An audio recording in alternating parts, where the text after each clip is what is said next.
Good morning all of you. कैसे हैं आप सब लोग। मैं सुमिता, मेरे यूट्यूब चैनल पर आपका स्वागत है। और हम तैयारी कर रहे हैं यूपीएसआई हिंदी सब्जेक्ट की। आज इसकी क्लास 2 है और दूसरा आपका टॉपिक है व्याकरण, जिसकी व्याकरण में छोटे छोटे काफ़ी सारे टॉपिक हैं आपका, संज्ञा, व्याकरण, अव्यय। इनके बारे में मैं शॉर्टकट में आपको बताऊंगी जो भी चीज़ें इंपॉर्टेंट है उसका। लेकिन डिटेल में मैंने आपको वीडियो में दे रखा है, इसकी पीडीएफ मैं टेलीग्राम पर आपको पोस्ट कर दूंगी, आप उसमें से देख लीजिएगा। क्योंकि मैं डिटेल में पढ़ाऊंगी तो वीडियो हो जाएगा काफ़ी लंबा, तो इसलिए चलिए स्टार्ट करते हैं बिना देर करे। तो व्याकरण क्या है, देखिए व्याकरण को शब्द अनुशासन भी कहते हैं। तो सबसे पहला टॉपिक आपका क्या है, शब्द अनुशासन किसे कहते हैं। तो उपनाम है व्याकरण का शब्द अनुशासन। भाषा के नियमों को व्याकरण से समझा जा सकता है। व्याकरण का कार्य भाषा को नियमित करना है। ठीक है, तो यहाँ पर क्वेश्चन ऐसे बन सकता है कि व्याकरण का कार्य क्या है, भाषा को नियमित करना, या फिर कह सकते हैं कि भाषा को नियमित किसके द्वारा किया जाता है, व्याकरण के द्वारा। तो प्रत्येक भाषा का अपना व्याकरण होता है जिसका अनुसरण भाषा को करना पड़ता है। तो व्याकरण नियमों की अवहेलना करने से भाषा अशुद्ध हो जाती है, इसलिए भाषा पर व्याकरण का अंकुश रहना अनिवार्य होता है। तो व्याकरण के अंतर्गत जो है हम निम्न पदों पर विचार करते हैं। तो सबसे पहला है आपका, देखिए, संज्ञा, सर्वनाम, विशेषण, क्रिया, अव्यय।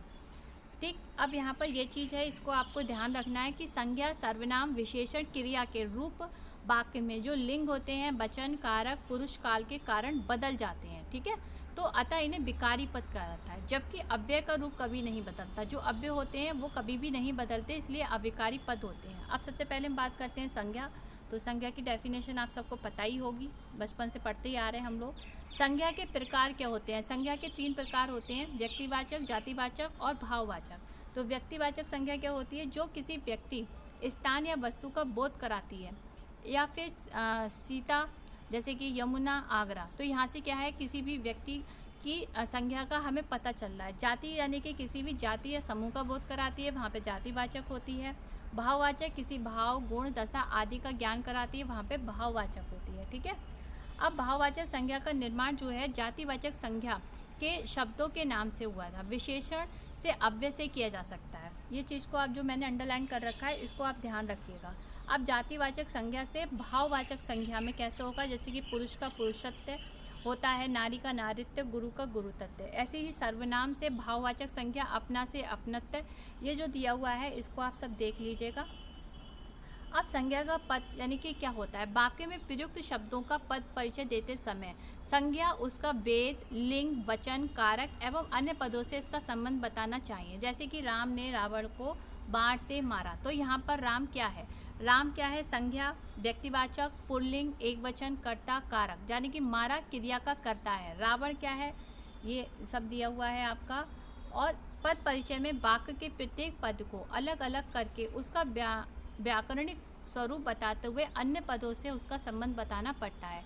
तो उसे क्या कहते हैं, उसे अन्वय कहते हैं। ठीक है, अब मान लीजिए इतना सा क्वेश्चन दे दिया और ये पूछ लिया, तो ये याद रखना है, इसको अन्वय कहते हैं। लिंग क्या है, चिन्ह। लिंग का शाब्दिक अर्थ क्या है, चिन्ह। ये छोटे छोटे से क्वेश्चन होते हैं, इनको याद रखिएगा। शब्द के जिस रूप से ये जाना जाए कि वर्णित वस्तु या व्यक्ति पुरुष जाति का है या स्त्री जाति का, उसे लिंग कहते हैं। ठीक है, फिर है हमारा हिंदी में 2 लिंग बताए गए हैं, स्त्रीलिंग और पुल्लिंग। ठीक है, तो लिंग निर्धारण के निम्न आधार ग्रहण किए गए हैं, रूप के आधार पर, अर्थ के आधार पर और प्रयोग के आधार पर। अब ये याद रखना है कि लिंग निर्धारण के निम्न आधार ग्रहण किए गए हैं, तो 3 ही दिए गए हैं। रूप के आधार पर लिंग का निर्णय शब्द की व्याकरणिक बनावट पे होता है, शब्द की रचना में किन प्रत्ययों का प्रयोग हुआ है या शब्दांत में कौन सा स्वर है, इसे आधार बनाकर शब्द के लिंग का निर्धारण किया जाता है। जैसे कि पुल्लिंग में अकारांत और आकारांत शब्द या प्रायः पुल्लिंग होते हैं, जैसे कि राम, सूर्य, क्रोध। तो ये तो हम लोग जब पढ़ते हैं तभी पता चल जाता है कि भाई ये पुरुष पुल्लिंग है या स्त्रीलिंग है। ऐसे भाववाचक में क्या आता है, देखो, त्वा, वा, ये पुल्लिंग होते हैं इसमें, जैसे कि गुरुतत्व, गौरव, शौर्य। तो ये भाववाचक संख्याएं हैं, लेकिन ये पुल्लिंग शब्द में आती हैं। जिन शब्दों के अंत में पा, पन, आओ, आवा, खाना जुड़े होते हैं वे प्रायः पुल्लिंग होते हैं, जैसे कि बुढ़ापा, मोटापा, बचपन, घुमाओ, बुलावा, पागल खाना। ऐसी स्त्रीलिंग जो होती है आकारांत शब्द स्त्रीलिंग होते हैं, जैसे कि लता, रमा। इसमें जो है इकारांत शब्द भी प्रायः स्त्रीलिंग होते हैं, जैसे कि रीति, तिथि। इन्हीं से हमें पता चल जाता है इसमें ई का साउंड आ रहा है, ई का, तो यहाँ पे इकारांत शब्द आ रहा है, तो ये जो है वो हमारे स्त्रीलिंग है। ऐसे इकारांत प्रायः स्त्रीलिंग में ही होती है, जैसे कि नदी, रोटी। ये जो दिए हुए हैं ये इम्पोर्टेंट है। और आई, या, आवट, ये सब जो है ये प्रयोग के आधार पर लिंग निर्णय के लिए संज्ञा शब्द के साथ प्रयुक्त विशेषण, कारण, चिन्ह एवं क्रिया को आधार बनाया जाता है। ठीक है, ये इसके एग्जाम्पल दिए हुए हैं। अब है आपका स्त्रीलिंग प्रत्यय। स्त्रीलिंग प्रत्यय क्या होता है? पुल्लिंग शब्द को स्त्रीलिंग बनाने के लिए कुछ प्रत्ययों के शब्द को जोड़ा जाता है। ठीक है, अब पुल्लिंग शब्दों को स्त्रीलिंग बनाने के लिए कुछ प्रत्ययों को जोड़ा जाता है। कैसे? जैसे कि ई, बड़ा। अब बड़ा क्या था? पुल्लिंग था। अब इसमें हमने जब ई जोड़ दी तो बड़ी हो गया, तो ये स्त्रीलिंग हो गया। जैसे कि छोटा, छोटा क्या है? पुल्लिंग है। अब हमने इसमें ई ऐड कर दी तो छोटी यानी कि स्त्रीलिंग हो गई। ऐसे ही इन्हीं है ना, योगी। अब योगी क्या है? योगी पुल्लिंग है, लेकिन हम इसको स्त्रीलिंग में बदलना होगा तो योगिनी, इनी, इनी जोड़ दिया। ठीक है, अब मान लीजिए यहाँ पे कोई वर्ड दिया क्वेश्चंस में और उसको बताया गया कि भाई अगर ये स्त्री प्रत्यय है तो उसको पुरुष प्रत्यय में जोड़ना है, और या फिर आपको स्त्री में करना है, तो आपको ये वर्ड याद रखने होंगे। इनी, इन्नी, आनी, आइन। ये जो है ये पुल्लिंग से स्त्रीलिंग में परिवर्तित किए जाते हैं। तो कुछ शब्द अर्थ की दृष्टि से समान होते हैं, लिंग की दृष्टि से भिन्न होते हैं। उनका उचित एवं सम्यक प्रयोग करना चाहिए, जैसे कि कवि, कवित्री, विद्वान, विदुषी, नेता, नेत्री। ठीक है, उपयुक्त शब्दों का सही प्रयोग करने पर शुद्ध वाक्य बनता है, जैसे कि आपकी महान कृपा होगी। अब ये क्या हुआ? ये आपका अशुद्ध वाक्य है। वैसे अगर हम नॉर्मली अगर कहेंगे तो नॉर्मल ये चीज़ बोलते भी हैं हम लोग। अगर कोई काम होता है तो हम बोलते हैं भाई ये काम कर दो, आपकी महान कृपा होगी। तो ये क्या हो गया? ये एक अशुद्ध वाक्य हो गया। लेकिन राइट क्या है? आपकी महती कृपा होगी, ये शुद्ध वाक्य है। वह एक विद्वान लेखिका है। अब विद्वान लेखिका कैसे हो जाएगी? विद्वान जो है वो पुल्लिंग के लिए आ रहा है और स्त्रीलिंग के लिए यहाँ पे क्योंकि लेखिका है तो लेखिका के लिए क्या आएगा? विदुषी आएगा। तो ये शुद्ध वाक्य हुआ। तो ये जो शुद्ध और अशुद्ध है इसको ध्यान रखना है, क्योंकि ये नॉर्मल होता है। कैसे? देखिए, महान कृपा होगी। अब यहाँ पर महान का महती होगा, विद्वान का विदुषी, क्योंकि लेखिका यानी कि स्त्री की बात हो रही है यहाँ पर। तो वाक्य रचना में लिंग संबंधी अनेक अशुद्धियाँ होती हैं, तो यहाँ पर हमें सचेत होना है, क्योंकि नॉर्मल हमने देखा है एग्जाम में वाक्य तो शुद्ध होता है और हम देखते हैं कि ये तो सेम सेम लग रहा है, लेकिन कहीं पे भी कोई बहुत ही हल्की सी उसमें जो है चेंजिंग होता है, तो उसको हमें देखना है। वचन क्या है? वचन का अभिप्राय संख्या से होता है। विकारी शब्दों के जिस रूप से उनकी संख्या यानी कि एक से अनेक का बोध होता है उसे वचन कहते हैं। तो हिंदी में वचन दो बात बताए गए हैं, एक वचन, बहुवचन। ठीक है, अब ये आगे बढ़ जाते हैं हम। बहुवचन बनाने में प्रयुक्त प्रत्यय क्या होते हैं ये देख लीजिए। तो बहुवचन बनाने में जैसे कि ए है तो अकारांत का पुल्लिंग तद्भव संख्याओं में अंतिम आ के स्थान पर ए का जो आता है वह बहुवचन हो जाता है। जैसे कि घोड़ा, तो घोड़े में अगर हमने ए जोड़ दिया तो घोड़े, तो क्या हो गया? बहुवचन हो गया। इसी तरीके से कुछ शब्द ये दिए हुए हैं, ये आप देख लीजिएगा। ठीक है, अब हम ये सारे एक वचन बहुवचन के ये एग्जाम्पल सारे दिए हुए हैं। अब बात करेंगे हम कारक की। ठीक है, संज्ञा या सर्वनाम का वाक्य के अन्य पदों यानी कि विशेषता क्रिया से जो संबंध होता है उसे कारक कहते हैं। जैसे कि राम ने रावण को बाण से मारा। राम क्या है? राम ने क्या किया? क्रिया की। क्रिया क्या की? मारा। ठीक है, रावण इस मारा क्रिया का कर्म है। बाण क्या है? क्रिया संपन्न की गई, मार दिया ना, बाण से मारा ना, तो बाण क्रिया का साधन है, यानी कि बाण से मारा, किस साधन से मारा, तो वह क्या है? करण है। तो कारक एवं कारक चिन्ह क्या होते हैं ये दिए हुए हैं। कर्ता ने, कर्म को, करण से के द्वारा, संप्रदान को, ये चिन्ह आपको याद रखने हैं। ठीक है, कर्ता ने यानी कि किसी भी चीज़ से मारा है तो वह कर्ता ने, कर्म को यानी कि जिसको मारा। ठीक है, करण यानी कि जिसके द्वारा मारा, संप्रदान यानी कि संप्रदान को के लिए, किस लिए मारा, सम, और अपादान से यानी कि किस चीज़ से मारा, संबंध का की के, यानी कि किसी भी चीज़ का किसी भी चीज़ से का की के ये वर्ड जुड़ते हैं, संबंध होता है ना। तो अधिकरण में, पर, संबोधन हे, अरे, ये कुछ वाक्य होते हैं, ये आपको याद रखने हैं। करण और अपादान का अंतर क्या होता है? करण और अपादान दोनों कारकों में से का चिन्ह होता है। देखिए, करण में भी से है और आपका अपादान में भी से है, ठीक है। अब इसमें जो है अंतर क्या है? करण क्रिया का साधन या उपकरण है। कर्ता कार्य संपन्न करने के लिए जिस उपकरण या साधन का प्रयोग करता है उसे करण कहते हैं। जैसे कि मैं पेन से लिखता हूँ, तो मैं जो है किससे लिख रहा हूँ? मैं पेन से लिख रहा हूँ। तो पेन क्या है? पेन जो है कारण है, लिखने का कारण क्या है? पेन है। यह पेन लिखने का उपकरण है। तो पेन शब्द का प्रयोग जो है कारण में आया है।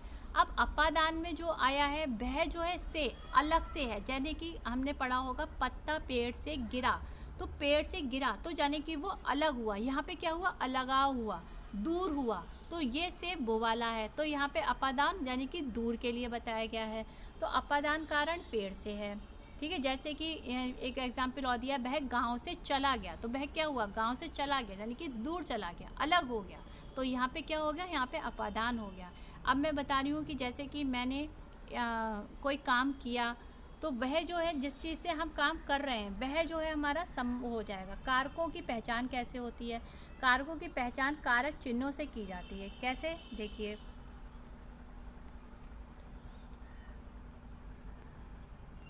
कर्ता क्रिया को संपन्न करने वाला, जिसने किया, ठीक, वह क्रिया। कर्म क्रिया से प्रभावित होने वाला। करण क्रिया का साधन या उपकरण, किस वजह से? जैसे कि राम क्या है? कर्ता है। कर्म क्या है? किससे प्रभावित हुआ था? करण यानी कि बाढ़ से मारा था। संप्रदान, जिसके लिए कोई क्रिया संपन्न की जा रही है वह संप्रदान होती है। अपादान, जहाँ पे अलग हो रहा हो कोई चीज़ या स्थिर हो रही हो। संबंध, जहाँ पे दो पदों का किसी चीज़ से जुड़ाव हो रहा हो, जुड़ रहा हो, जैसे का, की, के शब्द आते हैं।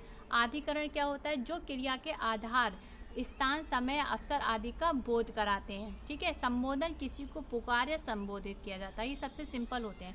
तो ये जो चीज़ें हैं इनको आप याद कर लीजिएगा, ये भी क्वेश्चन के रूप में आ जाते हैं। अब ये अशुद्ध वाक्य, अशुद्ध और शुद्ध वाक्य। तेरे को कहाँ जाना है? तो सुनने में अलग आ रहा है। शुद्ध, तुझे कहाँ जाना है? वह घोड़े के ऊपर बैठा है, वह घोड़े पर बैठा है, ठीक है।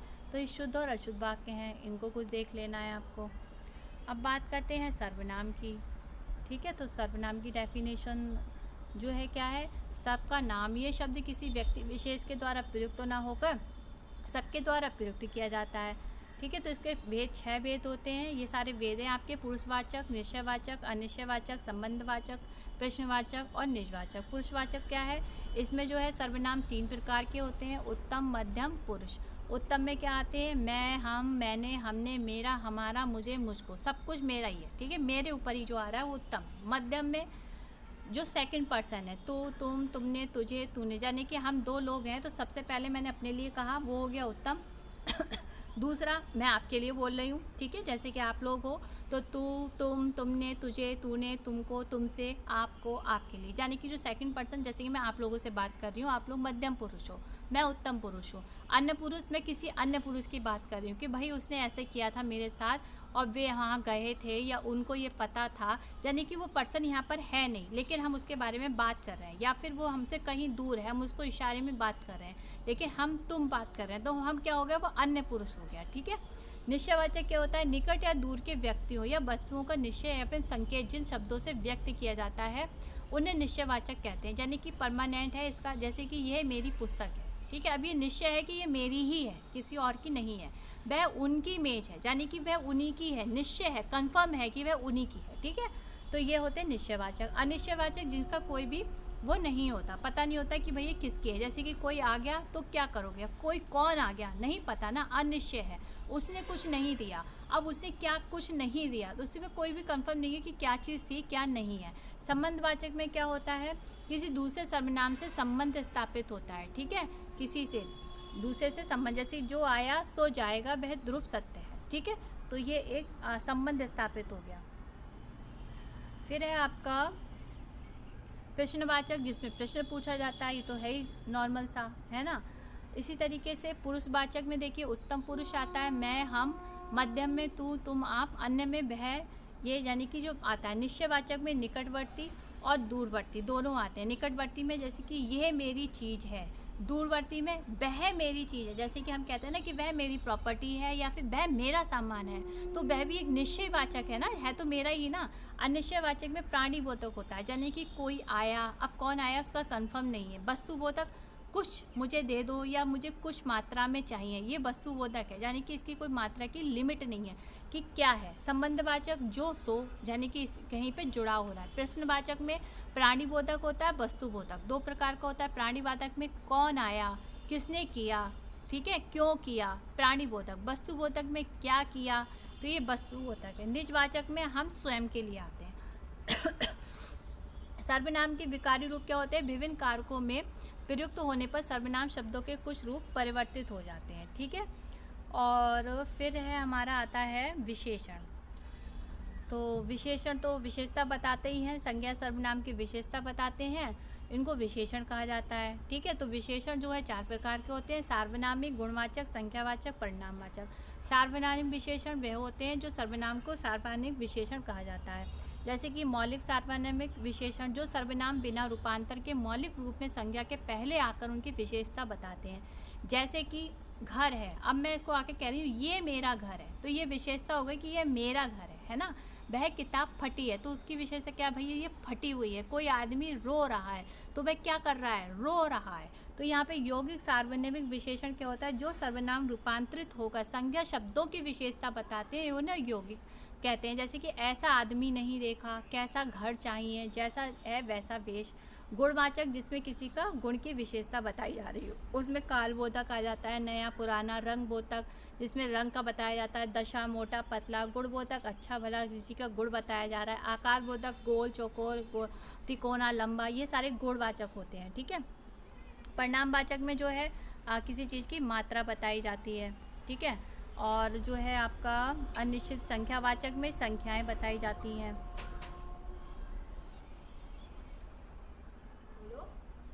और जो है आपका